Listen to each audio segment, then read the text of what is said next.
নির্বাচনের আগে সব সংকটের নিষ্পত্তি হবে উল্লেখ করে বিএনপি মহাসচিব মির্জা ফখরুল ইসলাম আলমগীর বলেছেন, ছোটখাটো সব বিভেদ ভুলে গণতন্ত্রের স্বার্থেই সুষ্ঠু নির্বাচন আয়োজনে সবাইকে এগিয়ে আসতে হবে।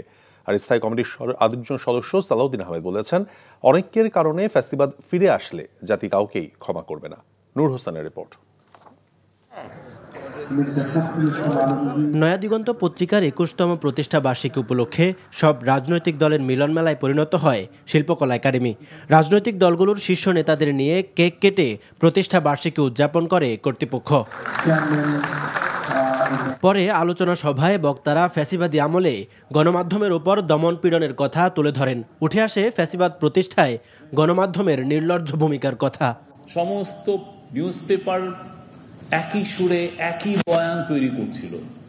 সেই সময় নয়াদিগন্ত এবং দুই একটা নিউজ পেপার দাঁড়িয়েছিল, মানে ওই সময় দাঁড়িয়ে থাকাটাই ছিল সবচেয়ে বড় জিহাদ। আমাদের পত্রপত্রিকাগুলো গত 15 বছরে 15.5 বছরে যে ভয়াবহ সংস্কৃতি, ভয়ের সংস্কৃতি তৈরি করেছিল বাংলাদেশে আগের সরকার, সেগুলো কিন্তু ফুটিয়ে তুলতে পারেনি সঠিকভাবে। কিন্তু এখনো আজকের এই মুক্ত বাংলাদেশে এই জিনিসগুলোকে তুলে আনার বিশাল দায়িত্ব রয়েছে। প্রত্যেকটি গুমের ঘটনার পেছনে একটা মহাকাব্যিক বেদনার কাহিনী রয়েছে। এক এক করে সেগুলো এক্সপ্লোর করতে হবে ফর আওয়ার ফিউচার জেনারেশন। আলোচনায় ছোটখাটো মত পার্থক্য ভুলে দেশের স্বার্থে সুষ্ঠু নির্বাচন আয়োজনে সবাইকে এগিয়ে আসার আহ্বান জানান বিএনপি মহাসচিব। আমি আহ্বান রাখবো সকল রাজনৈতিক দলের কাছে যে আমাদের ছোটখাটো সমস্যা এগুলোকে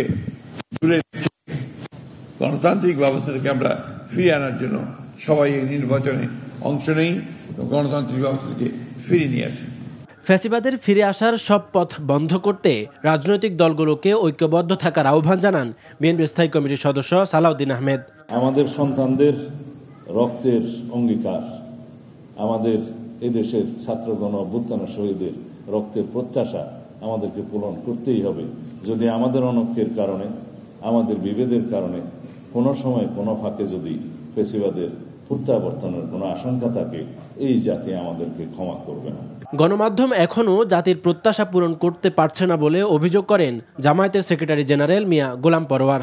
গণমাধ্যমের মধ্যে যে নীতিহীনতা চলছে, মিথ্যা তথ্য, মিথ্যা খবর, যা লোকেরা বলে না তাই ছাপা, বলা বক্তব্য বিকৃত করা, খণ্ডিত করা, এমনভাবে পরিবেশন করা জাতি পাঠক বিব্রত হয়।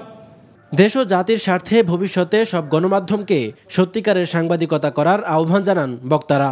নূর Hossain, NTV news, Dhaka. Bundle থাকলে প্রতি সেনমানিতে টাকা বাঁচবে। বিকাশ সেনমানি বান্ডেল কিনে জিতুন প্রতি লেনদেনে।